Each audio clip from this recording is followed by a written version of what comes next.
Arena shooters just don't cut it anymore. I'm gonna explain this thought that I have, but if you go to Steam charts right now, let me paint a picture for you, and you check the top 10 games or the most trending, what are people playing right now? Hell, even if you go Twitch and you check the viewership, what are people watching? The games that are up here, all for the most part, have one thing in common, and that one thing is usually missing in arena shooters. I mean, look at this list: CS2, Dota, PUBG, Apex, COD, Valorant. All these games, like at first glance, it's easy to assume that these games are up here because of the competitive scene behind them. I mean, that's what I thought at the beginning too. I thought at the beginning these games are just like, they have a massive competitive scene behind them, so you know there's a reason to grind them, right? It's to get better at the game, and this in turn pulls viewership as well. People want to watch others to get better at the game as well, is what I thought. But then I realized all these games share the unique ability to piss you off while giving you a fun, enjoyable experience. The perfect scale of, you know, the base fundamentals of the game. The fundamentals of the game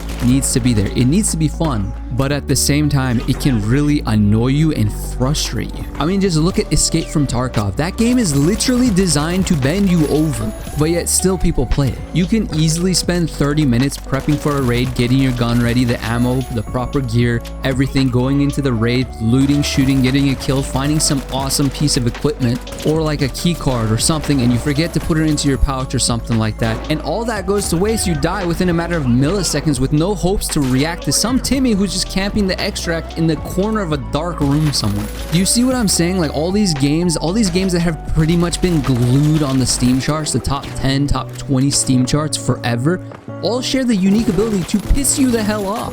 Listen, the question is always asked, and I've thought about it myself: what makes a game immortal? What keeps it on the Steam charts for longer than 2 months at a time? You know what made me think of this? Somebody, when I recently ran a poll and I put on there like, yo, what games do you guys play recently? Because I'm trying to play out some other games, put some here on the channel. And somebody said Splitgate. Splitgate, I'm like, oh my god, dude, people still play that game? I used to run that game so much, and I got pretty good at it, right? If you don't know Splitgate, Splitgate got like wildly popular overnight. Like actually overnight, this game just blew up. They had to call Bezos and be like, yo, we're running out of server space. Give us some more space on AWS, right? It blew up. It went nuts. But what happened? That game fell off so fast that people forgot that it existed, including me. Like I enjoy it. That game was polished. It was more polished than some AAA games these days, right? It had everything going for itself. It was original. It was a unique idea. It was basically Halo and Portal put together.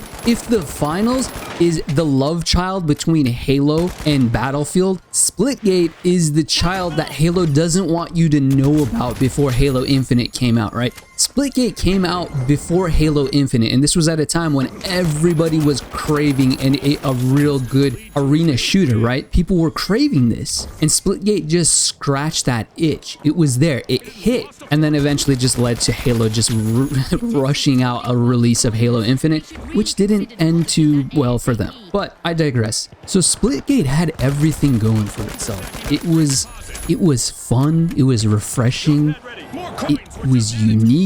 Its gunplay, dude, I even played it last night. Its gunplay is still smooth and crisp. It feels great. Like the game itself, it feels great. And it was fun. But what was missing? Okay, something lacking in that game. I want you to think back right now. If you've ever played that game, or even think of another game that you played that kind of died off, that's kind of in the same sphere of Splitgate. What was it missing? Okay, and I kind of alluded to it earlier. Think about, how about this? We'll put it from a reverse perspective. Think about your golden days of shooters, of games in general. Whatever that golden age for you is, whether that's the original Modern Warfare 2 on like Xbox 360, or Black Ops, or GTA San Andreas on PlayStation 3, or freaking Crash Bandicoot on the original PlayStation 1, or Super Mario 64 on Nintendo 64, or for me, the game that I literally begged my brother to borrow from his friend at school for weeks just because I loved it so much. Donkey Kong Country on the Super Nintendo. Bro, that game was it was so fun. If you've never played Donkey Kong Country on Super Nintendo, dude, bro, you have to check it out. Download some kind of emulator or whatever and check it out. But here's the point I'm getting to. All of these games all you had to do was follow the damn train moment. Okay, let that sink in for a second. All right, think about this. Every game, you think of GTA San Andreas, it pissed you the hell off, right? That mission. CJ, all you had to do was follow the damn train, right? They all had those moments. They all pissed you off. They all frustrated you. You couldn't beat a mission. You sat there for hours trying over and over and over to beat one mission. Just one mission. You had everything going perfectly until you hit this one mission. And then all you had to do was follow the damn train. But you couldn't follow the damn train. It would lead to moments you'd get pissed off, you'd rage, you'd stand up when you're sitting down cross-legged and you'd yell and scream at the TV monitor with your hand pointed straight at the TV with your palm facing up, looking over to your friend or your brother right next to you saying, bro, I had that, right? They all had these moments. So circling back around to Splitgate, I don't remember any moment where the game just pissed me off. It frustrated me. I got mad because it's imbalanced, or this weapon is OP, or like I lost this fight because of some stupid reason. Nothing like that. It was perfect. And when something is perfect, it doesn't piss you off. It doesn't frustrate you. There's no tension. Even, for example, think of PUBG. That game pisses people off. You go 10-15 minutes, you loot up perfectly, you had level 3 level 4 armor and a helmet, you had the freaking scar, everything is perfect, and then you get sniped from a mile away with some dude who just happened to be there and hit some wild shot, the gust of wind pushed a bullet straight into the trajectory of your head. It pisses you off, right? The tension is there. Even when it comes to relationships. Now, I'm not the guy to give out relationship advice. That's not my area of specialties. But even good, healthy relationships have some sort of stress, have some sort of tension, have not anger, but debates, crisscrossed opinions, things that you guys can argue about, not in an unhealthy way, but in something that just annoys the other person, that you can poke fun at with the other person, whoever that is, whether it be, oh, you don't clean up your room, oh, you don't close the toilet seat after you leave. Good, healthy relationships have some sort of tension in it. And when they don't, when a relationship doesn't have a little bit of stress, a little bit of tension, right, it becomes stale and dry. Correct me if I'm wrong. Correct me if I'm wrong. So do you understand now why I say that arena shooters just don't cut it anymore? They're not, Halo doesn't cut it, Splitgate didn't cut it. They have this peak surge of players because it's fun, it's refreshing, it's great, you have a fun time with friends, but then it dies off so fast. Even the finals, this is what sparked my, because like I made content on the finals, like that's what I've been making, right? But I do have another opinion on the finals. Even the finals has this problem, right? I'm looking at the Steam charts and the Twitch viewership of the finals, and it just didn't match up. The finals had like 100K concurrent players at one time, but the amount of people watching on stream was like, what, 5, maybe 10,000 people? It was like completely disproportionate. And then Power World came out. It was like a freaking nuke just dropped on every single game in the entire industry.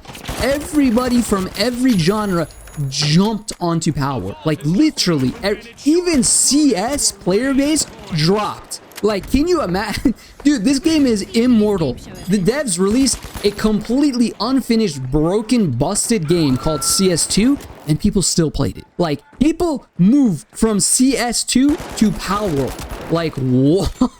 This was a complete nuke on the gaming industry. Like, it was wild. So it's safe to say that Power World seems like a fun game. I don't know. I haven't played it yet. I've only seen videos of it. I can't really play it on this channel, which, before I move on into Power World itself, I want to take this second to say that, like, if you disagree with what I have, hell, I might be wrong. This is just an opinion. This is just a midnight thought that I have, right? A shower thought that I have.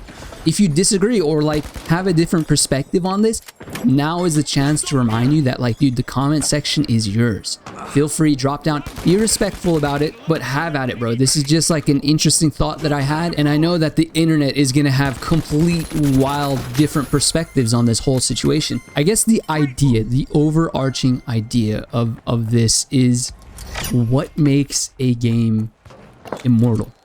What makes a 10-year-old game like Minecraft or Fortnite or hell, for some reason, even Call of Duty. I don't even understand why people still play that. I'm gonna piss off so many people with that.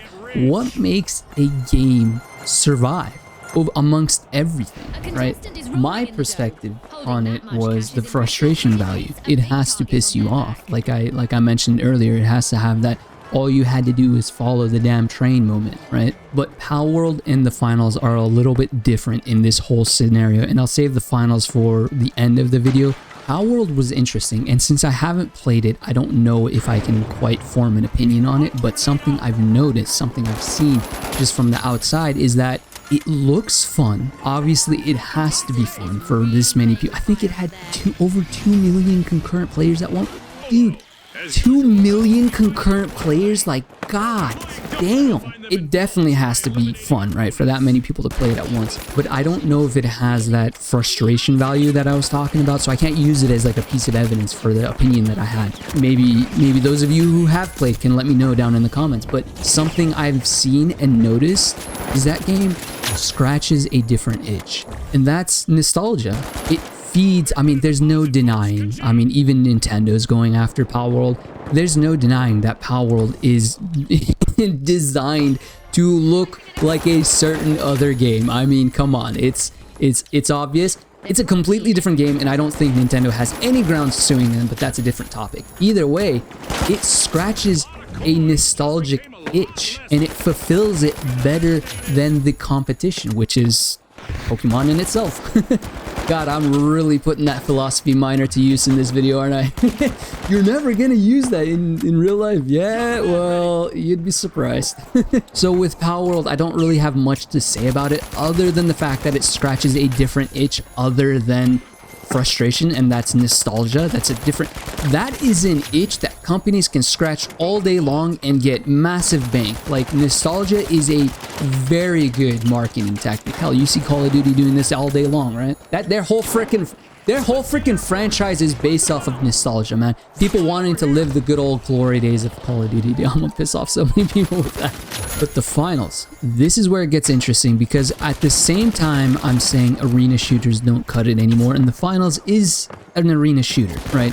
It's the love child between Halo and Battlefield. Hell, it's even ex-Battlefield devs. I believe that the finals is here to stay, and that I don't think it's going anywhere. I think it's going to be a top competitor for that Steam charts, that top 10 list, right? Even though it's technically an arena shooter. I think the reason why, and hell, if this is what the devs are going for, if this is what Embark is going for, then I applaud you guys, because this is genius. If this is the tactic that Embark is going for, think about it. The finals pisses you off. It frustrates you. The imbalance, the quote-unquote imbalance of all the guns and abilities, the invincibility, the cloak, the nukes, they are not going to take out nukes, guys. They are not going to take those out. Everybody's pissed off at that. They're not going to take it out. Recon, I highly doubt they're going to take that out of the game, even though it's like taking over the meta right now, quote unquote. I'm putting my hands in the air, you can't see it, but all these abilities, all these things, this destruction, you lose a cash out station just because some random debris, some rubble